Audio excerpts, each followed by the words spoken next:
Om Shri Gurubhyo Namaha. Pranam to all. I am Shriranga Naiki from the International Institute of Vedic Sciences, Rishivatika. We welcome all the enthusiasts of Vedic sciences and Sanatana Dharma who have joined us live on the Rishivatika YouTube channel today. Let us start this session with a short prayer.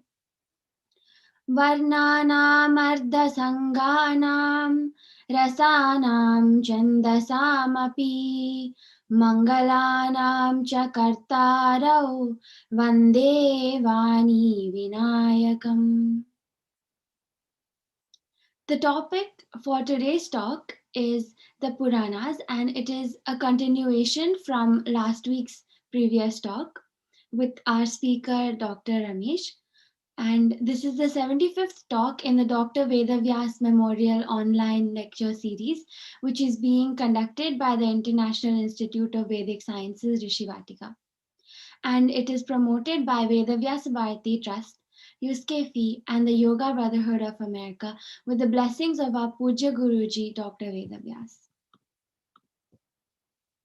And the topic is the Puranas, and it literally means ancient or old, and it is a vast genre of Indian literature about a wide range of topics, particularly myths, legends, and other traditional lore. Dr. Ramesh will introduce Puranas and give us a brief interpretation. Now, let me introduce today's speaker, Dr. Ramesh BM, PhD, is an assistant professor at the Department of Community Health Sciences and research associate at the Institute for Global Public Health, Rady Faculty of Community Health Sciences, University of Manitoba, Canada. Previously, he was the project director for the University of Manitoba's MNCH projects in Uttar Pradesh and Karnataka. He was also the director of Population Research Center, Dharwad, and faculty at the International Institute of Population Sciences, Bombay. Dr. Ramesh has been translating the Mahabharata of Maharshi Vedavyasa from Sanskrit to Kannada since 1997 and has been sharing these translations through the website vyasaonline.com to enhance the understanding of Mahabharata. And he has been studying the Puranas with keen interest. Now I will request Dr. Ramesh to start his talk.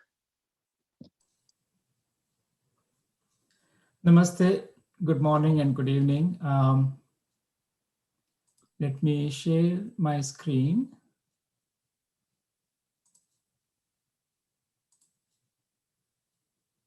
Can you see the screen? Yes. Thank you.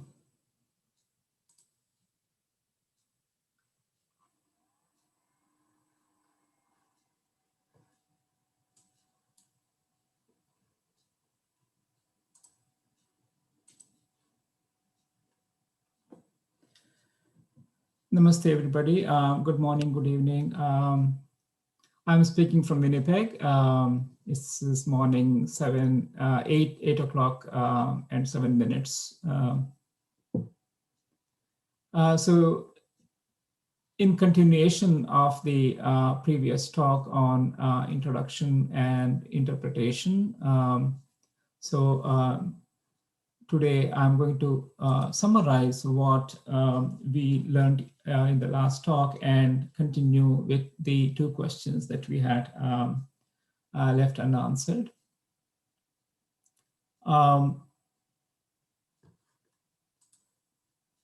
Let me start with Saraswati Vandana.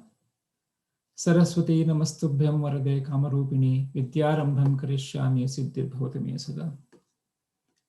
And a prayer to the deity Lakshmi Narayana of my village. Udyagaditya Sankasham Pitavastram Chitarbhujam Shankha Chakragada Panim Dhyaye Lakshmi Patim Harim.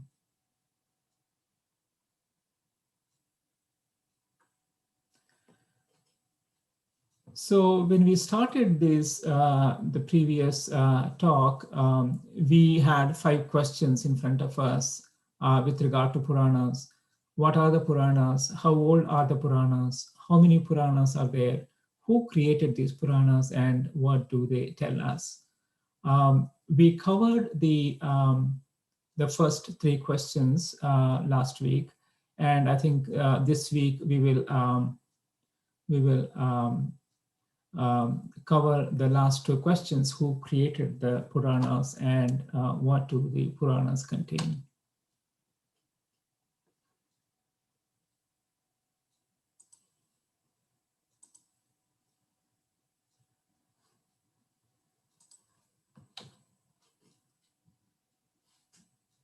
So who created the Puranas?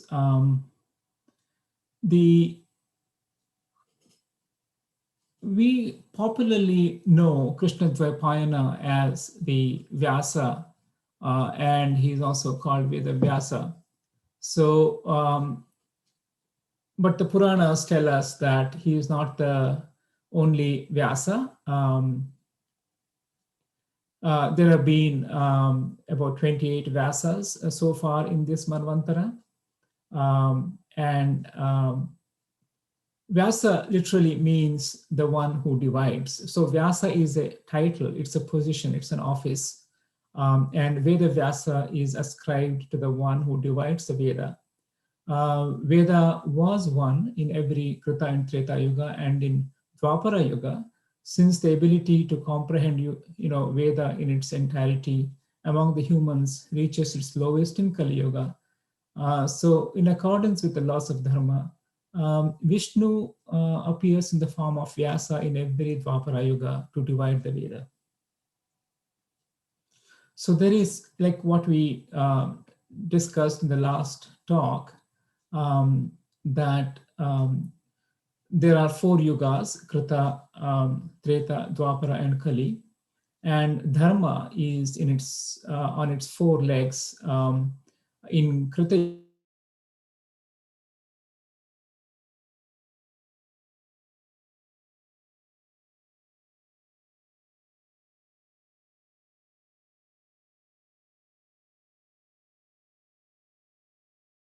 that shows that with the movement of Kala Chakra, Dharma loses its strength, and as well as the human capacity, its physical or mental, spiritual abilities will be reduced in Kali Yuga. So Narayana, to help the humans, to at least few of them who can understand, comprehend the ancient wisdom, he appears in the form of Vyasa, so that he can abridge or divide them, making them into small parts, so that some of these parts will be known to the humans. So he reduces also at the time Purana, which used to be one very vast one, like 100 crore verses, that also we saw in our previous talk, to aid the human comprehension of an account of what happened in the past and what to expect in the future. So far in this Manvantara, there were 28 Vyasas, and Krishna Dvaipayana was our 28th Vyasa in the 28th Dwapara Yuga of this Manvantara. So let us see what do the Puranas talk about this? How do they tell us this? So according to Matsya Puran, Narayana himself, this is what also we learned in the last talk. He instructs Vaivasvata Manu, who is the Manu of this Manvantara, that he himself will be appearing as Vyasa in every Dwapara Yuga. So Matsya says that Puranamekamevasit Kalpantare Anaka Trivarga Sadhanam Punyam Shatakoti Pravistaram. So it was one at the beginning of Kalpa. Purana was one. There was only one Purana, expanded to 100 crore verses. And Kalena Grahanam Drishtva Purana Sitta Nrupa Vyasarupa Maham Krutva Samharami Yuge Yuge. So he says that with the passage of time, seeing that the humans are not able to grasp the Purana, I, taking the form of Vyasa in every Mahayuga and in every Dwapara Yuga, reduce this to 4 lakh verses. So Vishnu himself is telling that he will appear every Dwapara in the form of Vyasa to reduce the Purana, which used to be 1, into which used to be 100 crore verses, to 4 lakh verses. And he will be creating this as, as 18 Puranas. And in Vishnu Puran, this is another Puran, which tells us a little more about this, that the 28th Vyasa was, so there were 28 Vyasas have come and gone in this Manvantara, and 28th Vyasa was Krishna Dvaipayana. 29th Vyasa will be Ashwatthama, the son of Drona, who was killed in the Mahabharata war in the previous, in this Dwapara Yuga. Krishna Dvaipayana's father, Parashar, himself was the 26th Vyasa, Vyasa of the 26th Dwapara Yuga in this Manvantara. And Shakti, Parashara's father, Vyasa's grandfather, he was the 25th Vyasa. So it says that in Astavimshati Krutau Vedo Vyasto Maharshivihi Vaivasvatentare Tasmin Dvapareshu Punat Punaha. So it says that Vedavyasa Vatitaye Astavimshati Sattama Chaturdhaye Kruto Vedo Dvapareshu Punat Punaha. So in this Manvantara, 28 Maharshis did divide the Vedas in every Dwapara Yuga again and again. Vishnu Puran gives us these the names of the 28 Vyasas who have come and divided the Vedas and also abridged the Puranas. We see here that Brahma himself was the Vyasa in the first Dwapara Yuga of this Manvantara. We are in the Vaivasvata Manvantara. Manu was the Vyasa in the second Manvantara. Ushanas, Brihaspati, Savitri, Mrityu, Indra himself, Vashishta. Vashishta is the great grandfather of Krishna Dvaipayana, who is the 28th Vyasa. So like this, I mean, we can see that there are many of these rishis have come and divided the Vedas basically to help the humans to make sense of some of these ancient wisdom.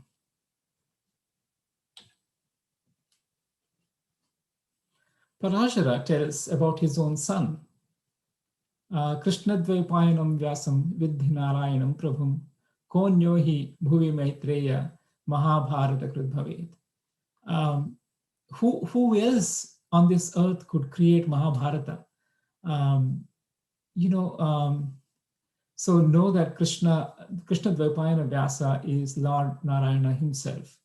And so the father is talking about his son, and this is a very touching kind of account of father saying that my son himself was is Narayana. Who else could create Mahabharata? So it looks like that the previous Vyasas probably have not created Mahabharata. It was Krishna Dvaipayana who created Mahabharata. So the uniqueness of Krishna Dvaipayana is Mahabharata, not the Veda and Puranas, because Vedas and Puranas, everybody, different Vyasas have come and gone and done the same thing. But with regard to Mahabharata, I think it's just this Krishna Dvaipayana. So that is, Mahabharata is special. And, Parashara himself is praising his son, that who else on this earth could create Mahabharata? It has to be Vishnu himself.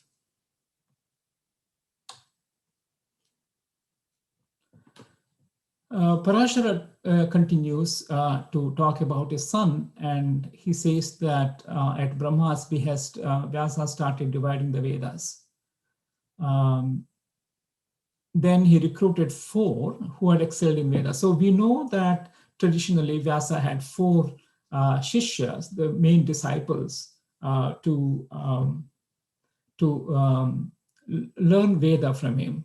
He could teach, and he had to recruit, because you need to know before you take your student. So who are they and how are they?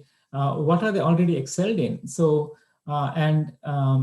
they were all excelled in Veda. So, but he wanted them to be specialized in each of those 4 branches of Veda that he has divided. So Paila for listening Rig Veda, Vaishampayana for Yajurveda, Jaimini for Samaveda, and Shantanu for Atharva Veda. And he picked Romaharshana as his disciple to listen to Itihasa. So Romaharshana is another Mahabuddhi. It's, the Sanskrit shloka says Romaharshana Lamanam Mahabuddhim Mahamuni Sutam Jagraha Shishyam Sa Itihasa Puranayoho. So he was a Suta, and he received him as his disciple for Itihasa and Puranas.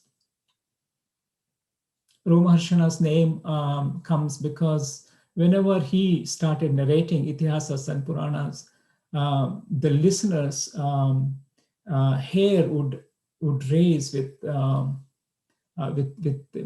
happiness. So with harsha, so happiness, with the so excitement, happiness. So he's called Romaharshana.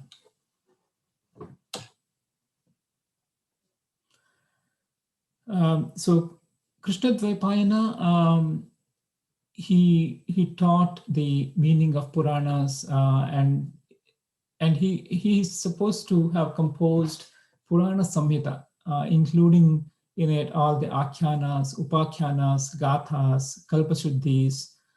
So the Romaharshana received the Purana Samhita from Krishna Dvaipayana.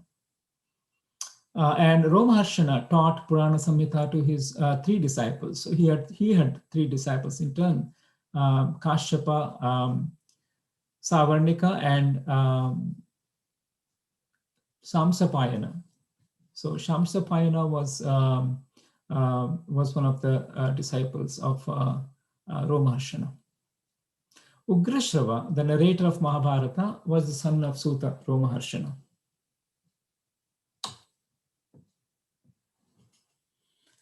So when I was looking at all the different Puranas, I wanted to see basically who told these Puranas.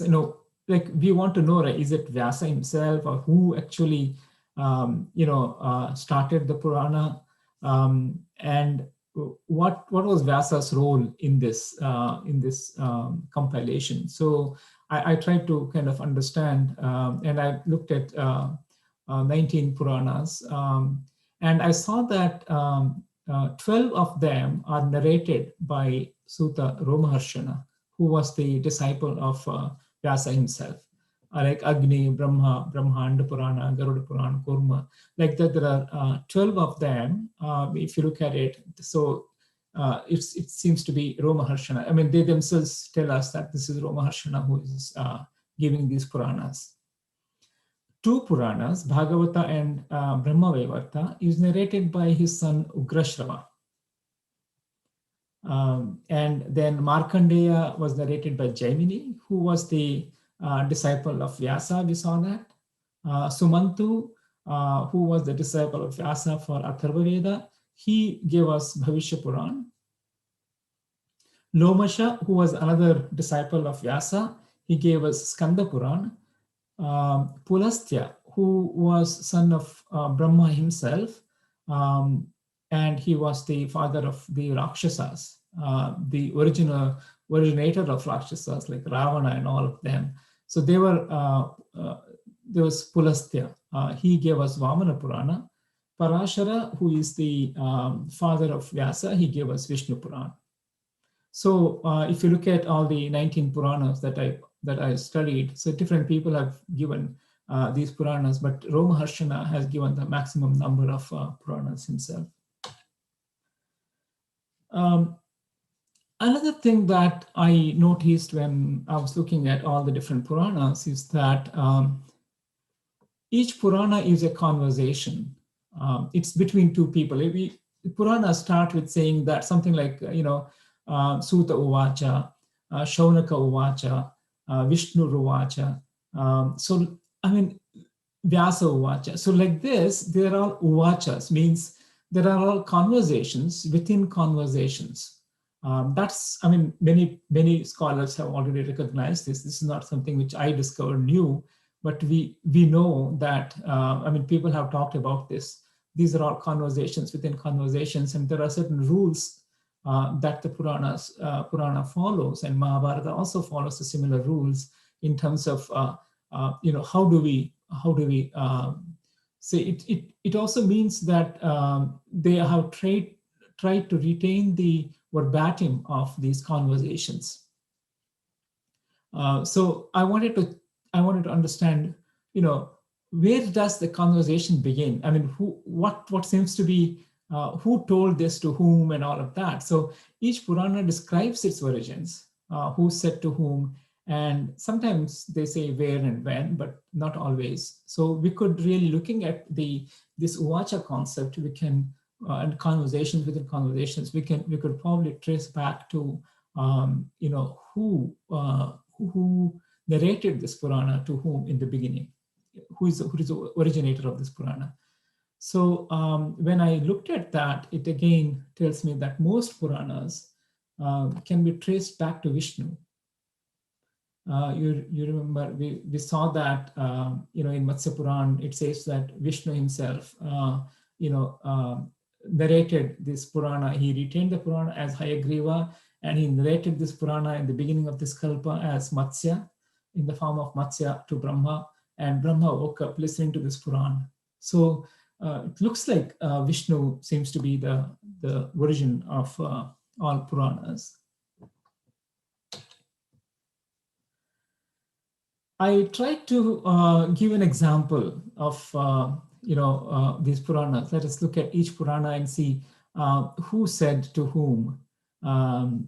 So when I look at Agni Puran, for example, it says that let's look at the bottom, here, where it starts with the Naimisharanya, and there is a long sacrifice going on with the rishis and everything, and then Romaharshana arrives and they ask him about Agni Puran, and Romaharshana then says that, yeah, I heard this from Vyasa, and he says Vyasa, the whole thing starts with Vyasa's version of what he heard. Vyasa says that he heard it from Vashishta, and Vashishta had told within that conversation that I learned it from Agni. And Agni, in his conversation with Vashishta, he says that Narayana, Vishnu himself, gave me this knowledge, Puran.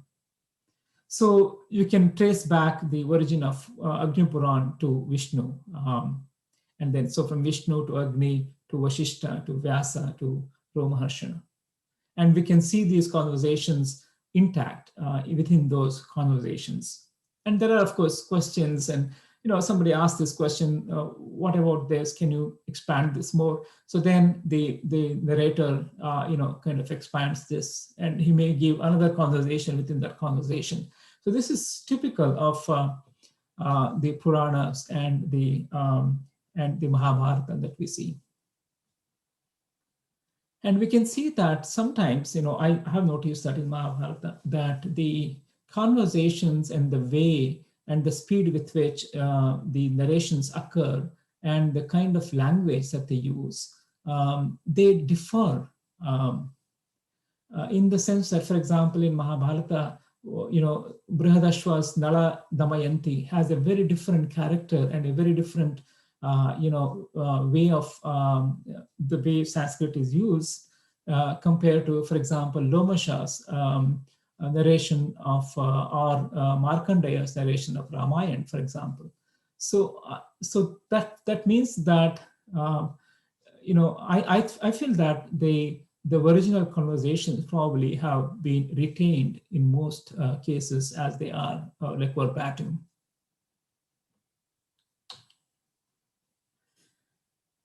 So this is, an illustration that different Puranas um, uh, have different originators, and most of them can be traced back to Vishnu. Vishnu, Agni Puran, we just talked about it, and Bhavishya Puran. So it's again Shatanika. He's Janamejya's son. And Sumantu was Vyasa's disciple. He talks to him about Bhavishya Puran. And Vyasa told this to Sumantu. Sumantu learned it from Vyasa. And Vyasa says, I learned it from Parashara. Parashara says, I got it from Indra, Narada, Vishnu, Shiva, Brahma. So Brahma heard it from Vishnu, obviously, because that's what the Matsya Puran says, that, before this beginning of this Kalpa, it was Vishnu in the form of Matsya who was reciting Puranas and listening to which Brahma woke up. So like that, almost every Purana that you see here, has Vishnu, Narayana as the original.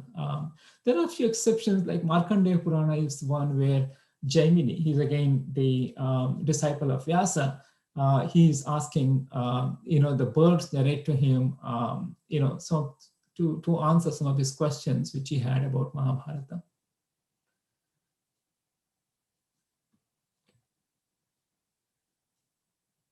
So like this, like Vamana Purana is between Pulastya and Narada.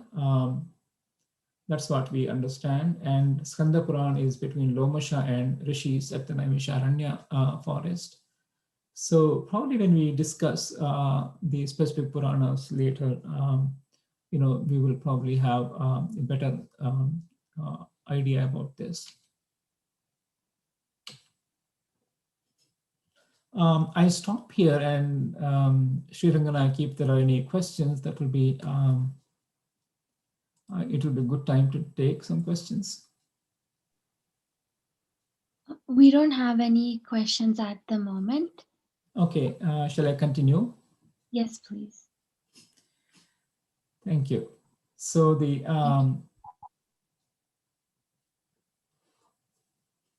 so what do these Puranas contain? What do they tell us?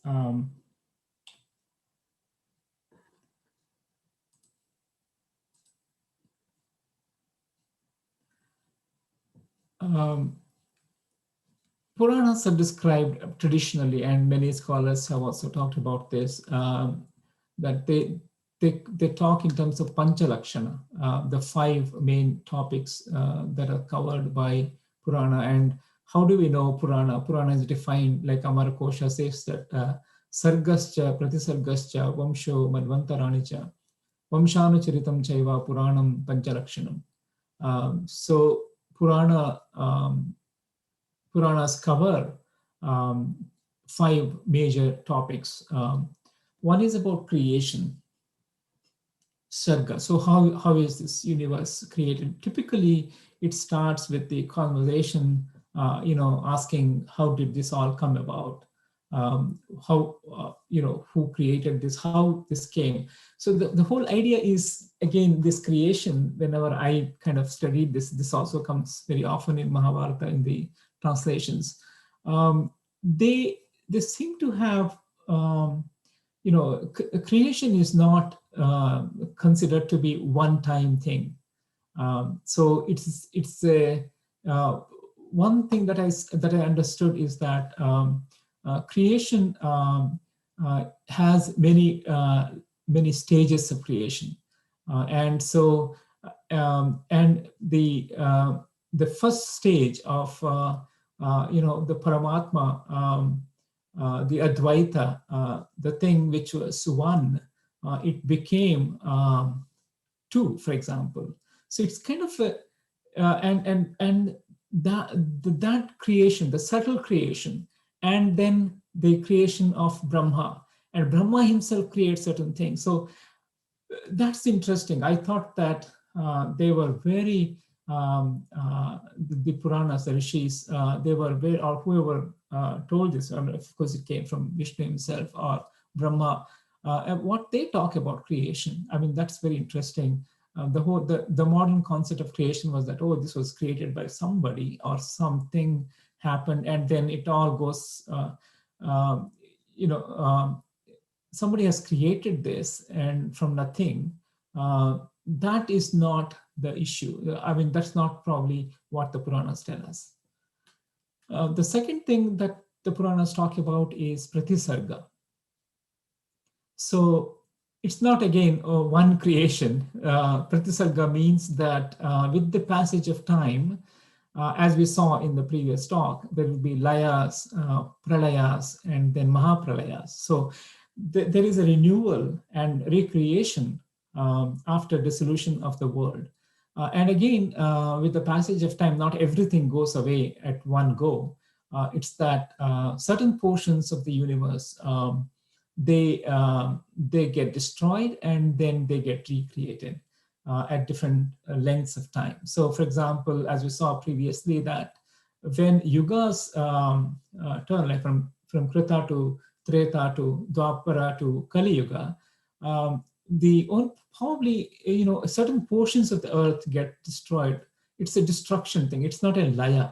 But when manvantaras happen, it's a kind of a laya, which is partial destruction. Only probably some of these lokas get destroyed, like including Bhuloka. But when it comes to Kalpa, it's a pralay. And certain lokas, many more number of lokas get destroyed during pralay. And Mahapralay is where Brahma himself gets dissolved into Vishnu. So the Puranas talk about these different stages of creation and destruction, dissolution of the world. So pratisargas are another important topics. And we see that many different Puranas seem to be talking about this slightly different ways, but they all seem to follow. That's because people have used different terms for the same concept, same person at different times. And so for us, it looks like a confusion why different Puranas are talking about this differently. But I think we need to look at this and see how similar they are more than how different they are. The Puranas also talk about Vamsha. You know, it talks about genealogy of gods. For example, you know, typically it starts with, okay, Daksha had 50 daughters and he gave, you know, some to Dharma, some to Chandra, some to Kashyapa. So, and they, like Kashyapa's 13 Dakshayanis, how each one of them gave birth to different species and so on and so forth. So genealogy of gods and Prajapatis, that's another you know, important content of Puranas. Some of them are very short. Some of them give more detailed genealogy. But yeah, this is an important. And why do they do this? Why do they keep telling us these are all the kind of things? I was trying to understand that why Purana after Purana they talk about these things. One thing that probably important to notice here is that they all are important because of to propagate, to make us understand the theory of karma and how karmic relationships you know, make us sons and daughters, or wives or husbands, or brothers and sisters of different other beings. So it's kind of a I thought it's more like a runanubandha to tell us who is related to whom for what reason, why, and what has been the different karmas, different acts of these gods and Prajapatis, which led them to be born and reborn as you know, different. So it's very interesting. I think we need to study a little more detail on this genealogy and compare and see the similarities between Puranas. The fourth topic that the Puranas talk about is the Manvantara. I think we covered this quite in detail the time, the periods of time. So that becomes very important to understand what these Puranas are about, the vast periods of time of yugas and manvantaras.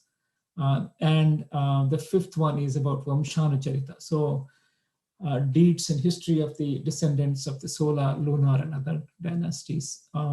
Interesting thing is that one of the series of this lecture, which talked about the calendar time, so that also talks about the solar and lunar, kind of dynasties, how they again are related to the astronomy of the Puranic concept of world. And so who are the kings that have happened, that have come and gone in the solar and lunar dynasties? And that is very interesting. I thought that like, for example, Pandavas, Mahabharata, I was trying to look at it. So it's something like 129th or 126th descendants from Brahma himself, these Pandavas were. So that genealogy of the history of the descendants of the solar and the lunar. Solar is the descendants of sun, and lunar is the descendants of moon. These were the kings, and they also happened. So we can see that some of them, like Yayati, for example, they seem to have happened in the Satya Yuga period. Ram, for example, was in Treta Yuga period. It also gives us a sense of, like Parashuram. He was the one who was in, Mahabharata says that between the two yugas, Treta Yuga and Dwapara Yuga, happened these 21 times Parashuram, trying to eliminate the Kshatriya race from the earth. So that happened, and he, in Kurukshetra, he comes in. So that says that at the end of each yuga, there is a destruction like that. Parashuram coming and destroying the Kshatriya clan. By then, that's how the dharma deteriorates. And in Dwapara Yuga again, the same thing happened between Dwapara and Kali Yuga in the Sandhya time period. That war happened, and the whole Kshatriya clan was. So when there are 4 Varnas and one of them is totally destroyed, so there is an imbalance created, and that's how dharma loses its legs, basically. So it all looks very kind of convincing for me, at least, that these solar lunar dynasties and the concept of time and the whole idea that there will be how yuga changes, for example. We could see all of this to be a one good narrative and consistent narrative, for us people who are like more modern-minded, kind of systematically studying kind of thing. We have been trained in research, for example, and systematic science and those kind of things. So it looks to me that this vast different Puranas, they talk. The essence is the same. They may differ a little bit here and there, but I think these 5 Panchalakshanas, they are the characteristic features of Puranas, and they have a purpose to tell us all these things in the form of Puranas. Bhagavata Purana says that in addition to those 5, there are other topics that could be covered, and he defines this as kind of a Mahapuran kind of a thing. So these additional 5 is about vritti. The first one is about vritti, the means of livelihood. Then there is Raksha, protection, God's incarnations, Samstha, the 4 kinds of laya, Hetu, Jiva, that is subject to avidya, and that which collects the karmas, and Brahman, the refuge of individual souls. So if you see, that the Puranas, some of these Puranas, they are encyclopedic. in the sense that they cover different topics like astrology, astronomy, cosmology, architecture, music. Vastu Shastra is there, music is there. I also saw mathematics being discussed, say in Naradiya Puran. It was very interesting to see how calculations and the what we call them as um, uh, parallel equations, for example. So those kind of complex mathematical calculations are also included in these Puranas, some of these Puranas. There is Niti. So how I saw in Vishnu Puran, for example, one which says that you should not be spitting in a public place. So I mean, these are all such wide variety of things that that are contained in these Puranas. They talk about what is the most kind of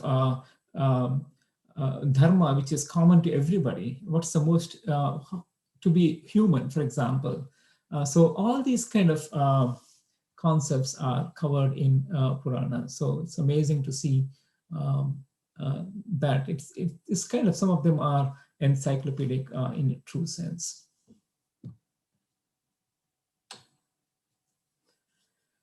So I have come towards the end of my talk, the part 2 of the Puranas, introduction and interpretation. Just to summarize, we started off with these 5 questions. So what are the Puranas?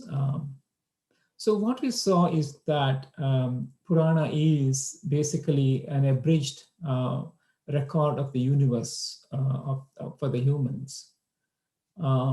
In the sense that it is a memory, it's about what happened and in the past, and since the time is cyclical, it also talks us about what we would expect in the future. For example, suppose if this is Kali Yuga, so the next one is going to be Satya Yuga. And by end of Kali Yuga, Dharma goes to the lowest form, and it revives to the 100%. So right now it's 25% Dharma. It goes to almost 0, and then it turns into 100% strength at the beginning of Kali Yuga again. So this and Purana is basically meant for humans because and this is all done. Purana 18 Puranas was done in the previous Yuga, so that the humans in Kali Yuga can understand, can make sense of Puranas. That's what we kind of understood from just looking at Matsya Puran and some of the Puranas themselves, what they are talking about.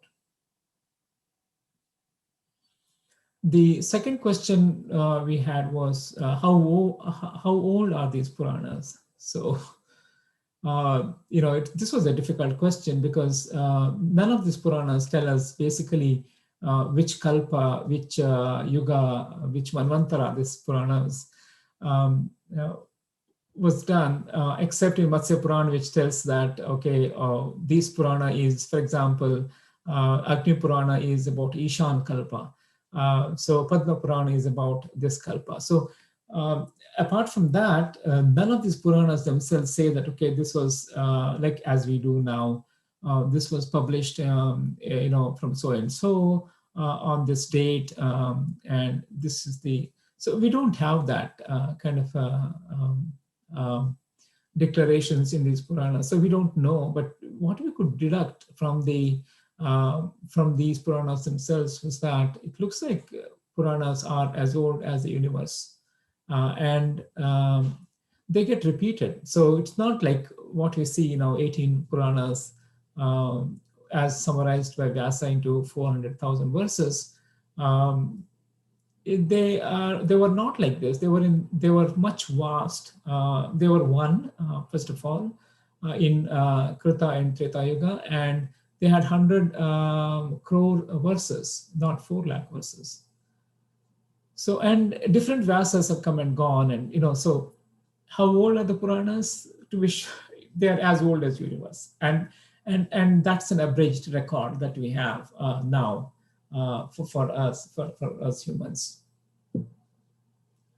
Who created the Puranas? We saw that Vishnu, who is in all, he's the one who who remembered, because he survived Brahma. So according to the each Vishnu will have some hundred and thousands of Brahmas, and we see that. Bhagavad Puran also tells us that when Vishnu exhales, there will be thousands of Brahmas, words coming from him.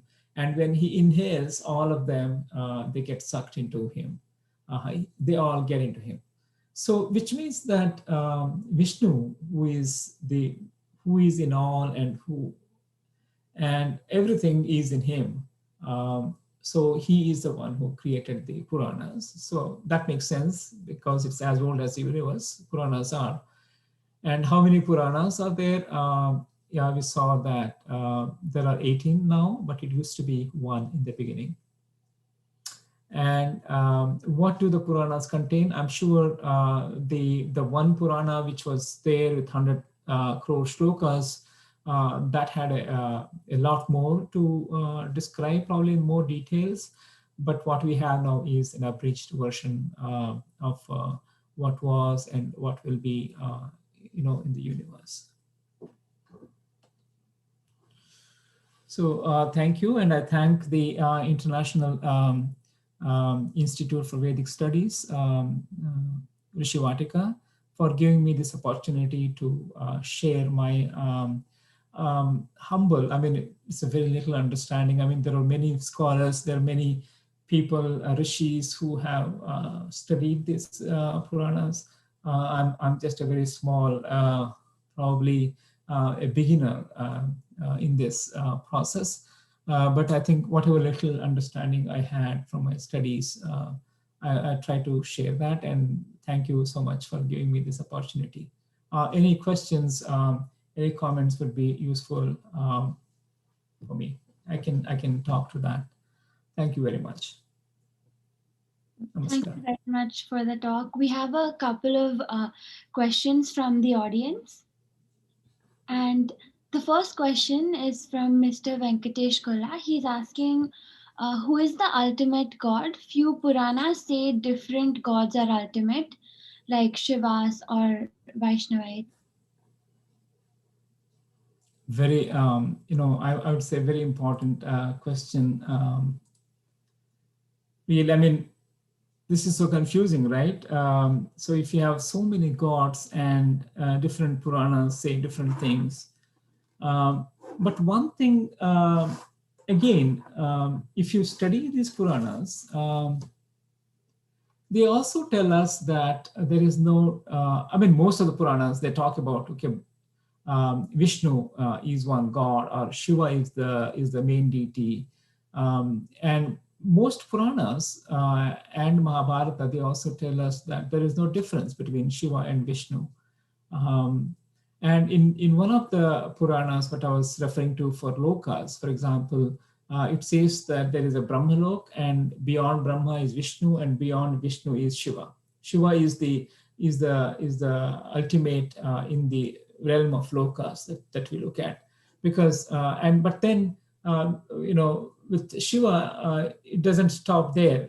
Vishnu takes over immediately. So there seems to be some kind of a what do we call complementarity, or they are the same. They are not different. The functions that happen are different, in the sense that Vishnu is more like you see, Vishnu is in the form of he's happiness. He's in luxury. Vishnu lives in luxury, and Lakshmi is with him, right? He's in luxury. He's like a king, and enjoying the wealth of stuff and things like that. Whereas Shiva is not that. He's more of a destruction, and annihilation and the whole idea that there's nothing, there's no meaning, there's no, and everything. In Shiva, there is no duality. There is no experiencer and the experienced. Whereas Vishnu, there is an experiencer because he's rich. So it looks like it seems to be the two sides of the same coin. The Advaita, the one which was undivided. There's no two. Is the same as Vishnu and Shiva. So even though different Puranas talk about whether it is Shiva or Vishnu, and people have tried to kind of fight over this, right? So Shaivites and Vaishnavites, and so, but Mahabharata, I was looking at Mahabharata basically in more detail, and it says that, and not in one place, and several different places, Shiva says that he prays for Vishnu, and Vishnu says that he prays for Shiva.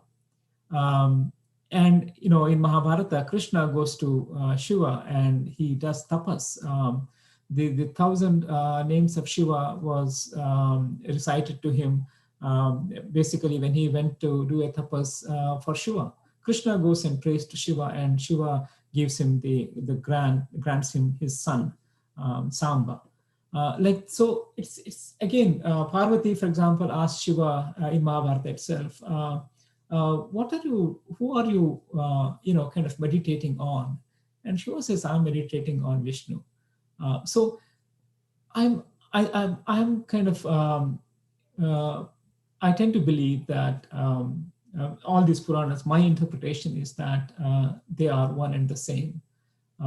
They have different gunas, tamas guna and sattvika guna, but they are the same. There's the same undivided one, Shiva and Vishnu. Yes, thank you. And the next question is from Durga Prasad ji, and the question is, in which Purana is there a brief discussion about Brahma Janma? Almost all Puranas, when they talk about the creation, so Sarga is one of the topics, right? So when they talk about creation, it all starts with how Brahma comes from Vishnu. So even in Mahabharata, and the most, looking at this more detailed one, which we see is in Vishnu Puran, which we'll probably cover next time. Basically, Brahma coming out of the, in the lotus, which comes out of the Nabhi of Narayana. So there is a very detailed description of that and what Brahma means.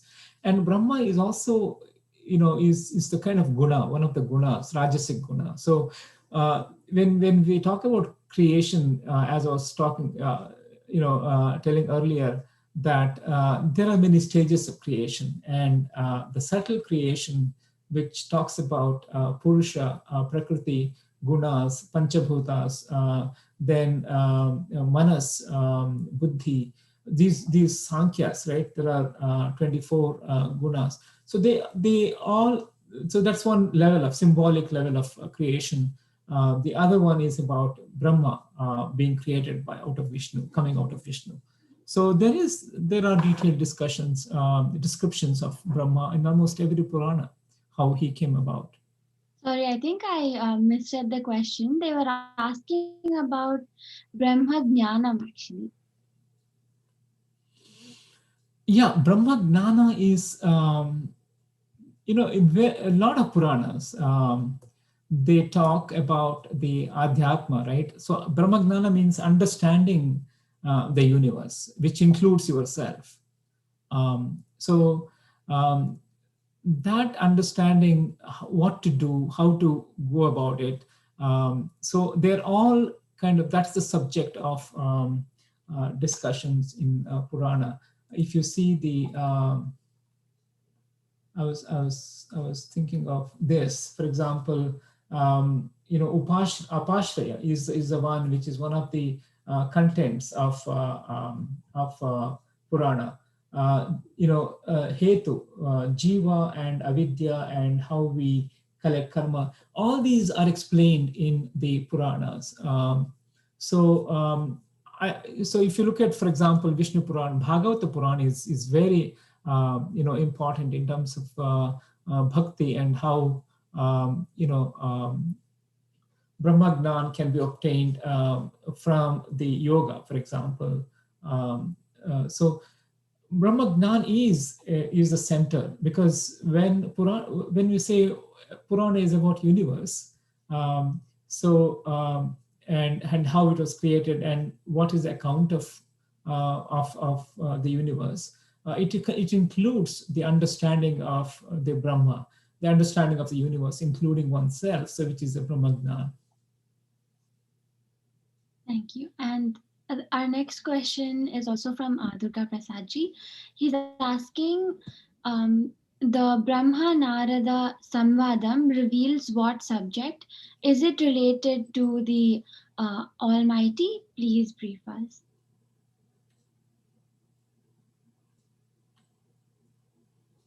So, for example, in Padma Puran, Brahma and Narada. So again, the question is about, what did Narada ask Brahma about? So Narada is asking him basically the same thing. One is about the universe, and one is about himself. He's talking about how did we all come about, because Narada is supposed to be Brahma's one of the sons. And so when Brahma creates him, or Narada comes out of him, the first thing is that who am I, and who are you, and what's it all about? So almost every Purana is the same thing. Symbolically, it starts with the idea that, who am I?